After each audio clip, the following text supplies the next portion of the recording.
We don't know if there are going to be any witnesses yet, and Lindsey Graham has threatened to bring even more witnesses to bring the Senate to a halt for 6 weeks to 2 months. So we got all that going on in the background.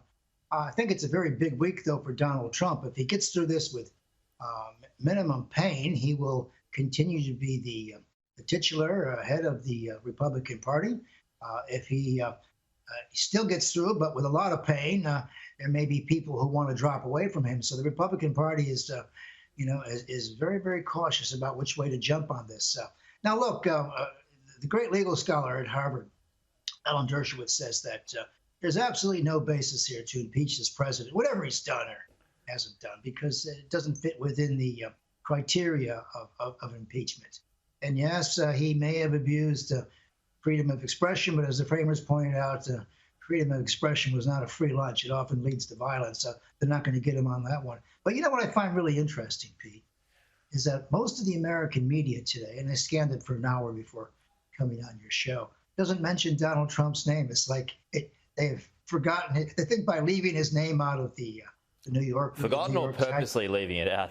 They purposely left his name out, like Right. it's going to go away. Yeah, I mean, this is CNN and New York Times and the Washington Post. They're talking about every damn thing in the world except Donald Trump. I mean, fair enough. We should talk about the Super Bowl, and I like Tom Brady a lot. Well, I'm going to ask you. I was going to save that question at the end, Joe. What you make of that? Okay, but the point is, the media is trying to make him disappear.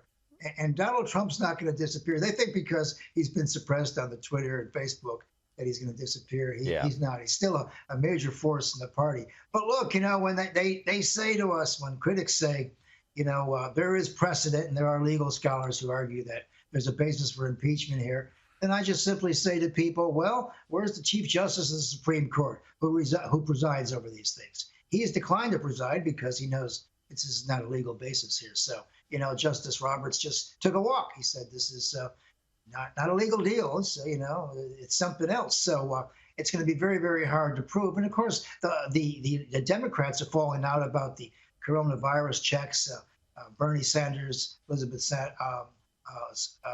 Warren, and AOC and the rest are arguing with the Biden administration about this and that. And already we have cracks in the foreign policy about what to do and what not to do.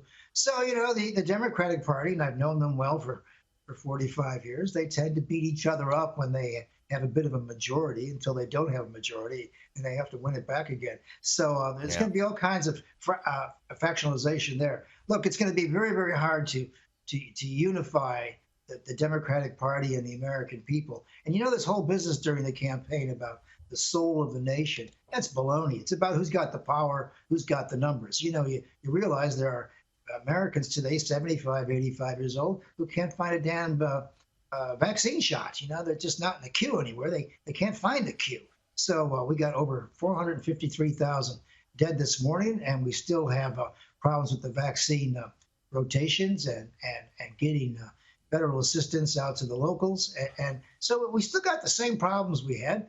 Income insecurity, we have food insecurity, and we have the COVID crisis, which is still storming through America and much of Europe. So we haven't solved a lot of problems, but we pretend we go forward because we move people around. But if you look at Congress, it's still the same bunch of people. And while Donald Trump is there, his spirit is very much in Pennsylvania 1600. Okay. What's your tip today, Joe? I'm taking Tom Brady and the Buccaneers by 3 points, even though the 3-point underdogs. I believe that Tom Brady at 43 does things that people at 23 can't even imagine. Yeah. Is he the greatest of all time? He must be. He must be. Well, look, he's won 6 Super Bowl rings. Yeah. I've seen him beat the Chicago Bears in the last minutes. He's married to one of the world's richest, most beautiful women. He's got healthy children. I mean, this guy is the Irish dream. He's sort of like Jimmy Connors on steroids.